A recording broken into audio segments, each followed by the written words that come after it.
भगवान महावीर स्वामी के समव शरण में गौतम गणधर के निकट कि रक्षाबंधन पर्व क्यों मनाया जाता है।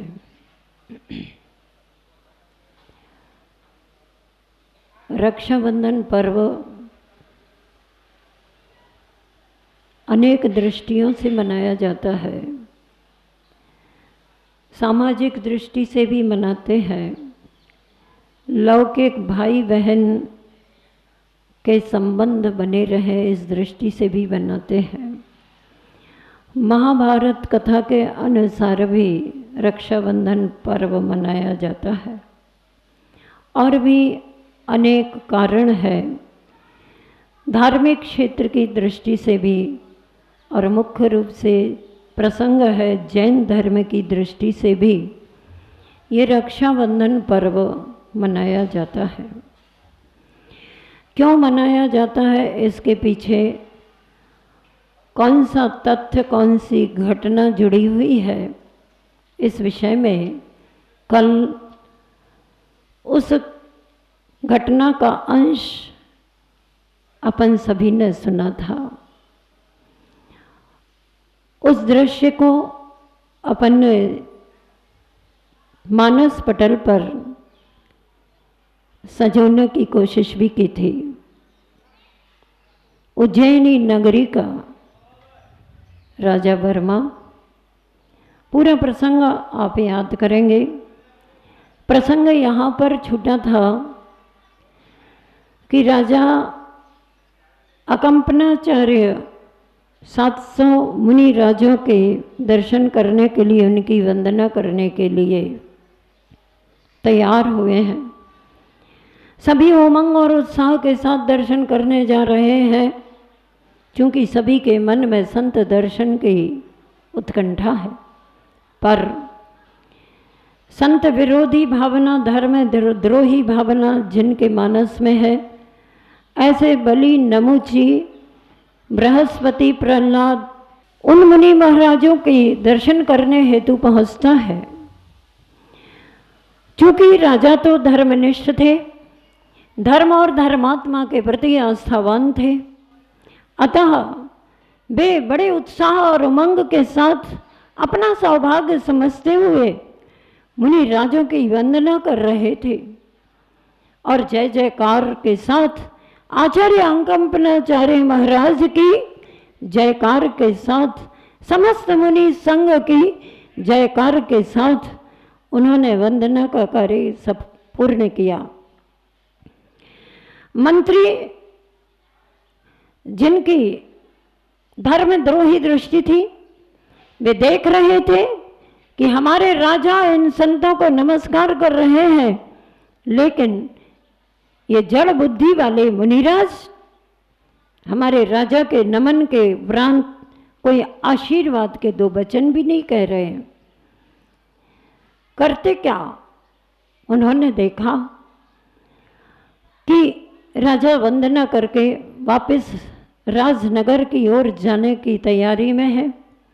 उसी समय मंत्रियों ने राजन से कहा, हे राजन, देखा आपने, हे राजन, देखा आपने, ये जड़ बुद्धि को आच्छादित करने के लिए मौन से बड़ा और कौन सा अलंकार हो सकता है। इनके पास ज्ञान नहीं है, इनके पास राजा के प्रति बहुमान भी नहीं है, और इन्होंने हम सबके लिए आशीर्वाद के दो वचन भी नहीं कहे। कोई बात नहीं, राजा सुनते चले गए और मार्ग में जा ही रहे थे कि रास्ते में एक मुनि महाराज, जिनका परिचय, जिनका नाम कल मैंने आपको बताया था, मुनि श्री श्रुत सागर जी महाराज। आचार्य अकंपनाचार्य ने संघ को आदेश दिया था, उसके पूर्व ही वे नगर की ओर चर्या करने के लिए निकल चुके थे। चर्या करके वे उपवन की ओर अपने संग में अपने गुरु के निकट आ रहे थे। जैसे ही मंत्रियों की दृष्टि उन मुनिराज पर पड़ी, वैसे ही उनमें से बलि ने कहा, बलि मंत्री ने, तक्रः पीतः अयम अन्यः, अन्यः तक्रः पीतः अयम, जिसका अर्थ होता है, देखो एक ये अन्य कोई तक्र को पीता हुआ चला आ रहा है। तक्र मीन्स होता है मट्ठा, छाछ। अन्य ग्रंथों में ऐसा भी आता है कि उन मंत्रियों ने अपशब्द बोले उन मुनि महाराज को और कहा, देखो एक बैल ये चला आ रहा है। क्योंकि किसी के द्वारा कहे गए कटु शब्दों को दोहराना भी अच्छा तो नहीं है, लेकिन ये बताने के लिए कि इस प्रकार के कटु शब्द बोलने का क्या दुष्प्रभाव होता है, बताना भी पड़ता है। मुनि महाराज श्री श्रुतसागर जी कुशल व्याकरण थे। आप व्याकरण समझते होंगे तो इसका अर्थ भी समझ जाओगे। उन्होंने बोला था, बलि ने, अन्यः तक्रः पीतः अयम। इसका एक अर्थ क्या हो गया, अन्य कोई एक ये मट्ठा को पी करके चला आ रहा है। लेकिन मुनि महाराज ने देखा, वे भी भाप गए उनकी उस दृष्टि को, धर्मद्रोही दृष्टि को, धर्मात्मा द्रोही दृष्टि को। व्यंग वचन को सुना लेकिन उन चुप नहीं रहे। उन्होंने सोचा इनको कुछ जवाब दे देना चाहिए, तो उन्होंने धीमे से आवेश रहित स्वरों में राजा की ओर देखा और धीमे से कहा, राजन, तक्र पीला कहाँ होता है? समझ में आए? उन्होंने क्या कहा था, ये छाछ मट्ठा पी के चला आ रहा है, तो उसका एक अर्थ ये भी निकलता है, तक्रः अयम पीतः। पीतः यानी पी करके आया। धातु के अर्थ में लेंगे तो, क्रियापद लेंगे तो, और यदि विशेषण शब्द लेंगे तो पीत यानी पीला भी होता है। तो उनके अनुसार अगर ये शब्द विशेषण के अर्थ में लेंगे तो अर्थ ये हुआ कि ये छाछ पीली है। तो मुनिराज ने कह दिया, राजन, तक्र यानी छाछ पीली कहाँ होती है? ऐसा लगता है आपके ये जो साथी है इन्हें कोई पांडु रोग हुआ है। आप इनकी दृष्टि का उपाय करें, निर्मल दृष्टि बनाने का प्रयास करें।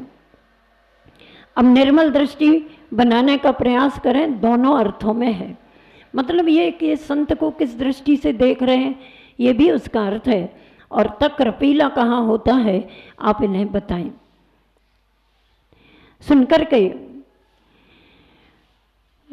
जो मंत्री थे उन्हें तो ऐसा लगा कि मेरे कहे हुए व्यंग, मेरे कहे हुए वचनों का ये प्रतिकार इन्होंने किया है और अपमानित जैसा लगा। और राजा ने उनकी इस बात को सुनकर के आगे बढ़ने का विचार किया। आगे चलते गए चलते गए चलते गए, मुनि महाराज के चरणों में नमस्कार करके आगे निकल गए। और मुनि महाराज भी अपने सहज भाव से इतनी घटना होने के बाद आगे अपने गुरु के पास उपवन की ओर निकल गए।